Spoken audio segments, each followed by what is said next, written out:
लोकसभा चुनाव को लेकर सपा कांग्रेस के बीच गठबंधन फिक्स होने के बाद अब गठबंधन के तहत कांग्रेस को मिली 17 सीटों पर उम्मीदवारों के नाम को लेकर कवायद शुरू हो गई है। यूपी की वीआईपी सीटों पर देश भर निगाहें जमी हुई हैं। इस बीच नए सियासी गणित की चर्चा से सियासत का तापमान बढ़ गया है। रायबरेली और अमेठी कांग्रेस की पारंपरिक सीट हैं।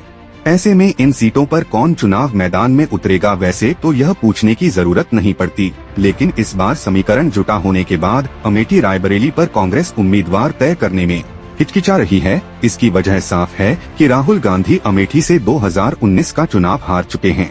अभी राहुल वायनाड से सांसद हैं। ऐसे में अमेठी सीट पर संशय बरकरार है कि राहुल गांधी अमेठी आएंगे या फिर कोई और यहां मोर्चा संभालेगा। इसी तरह रायबरेली सीट पर सोनिया गांधी कई चुनाव से कब्जा जमाए हुए थीं, लेकिन अब उनके राज्यसभा के लिए चुने जाने के बाद रायबरेली सीट भी खाली हो गई है। चर्चा है कि रायबरेली सीट पर राहुल गांधी या फिर प्रियंका गांधी चुनाव मैदान में उतर सकती हैं। उधर गांधी परिवार के दूसरे वारिस वरुण गांधी के सियासी भविष्य पर भी सवाल खड़े हो रहे हैं। वरुण गांधी अभी भाजपा के टिकट पर पीलीभीत से सांसद हैं और उनकी मां मेनका गांधी सुल्तानपुर से सांसद हैं।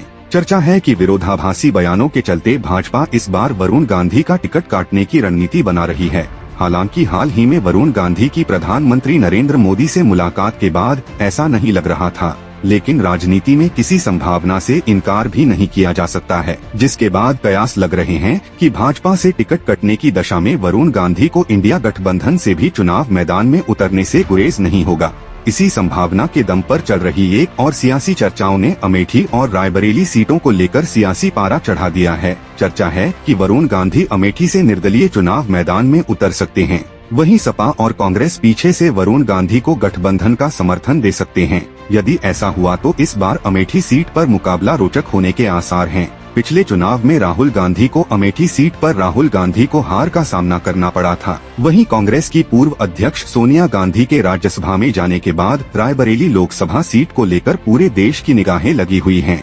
सोनिया गांधी के चुनाव नहीं लड़ने की स्थिति में इस सीट पर प्रियंका के चुनाव लड़ने की प्रबल संभावना जताई जा रही है। उनके मैदान में नहीं उतरने पर पार्टी किसी ब्राह्मण या दलित चेहरे पर दांव लगा सकती है। इसी तरह अमेठी में राहुल गांधी के चुनाव नहीं लड़ने पर पिछड़े वर्ग के युवा चेहरे को भी मैदान में उतारा जा सकता है। फिलहाल अब सूबे में भाजपा के अगले राजनीतिक कदम का इंतजार किया जा रहा है।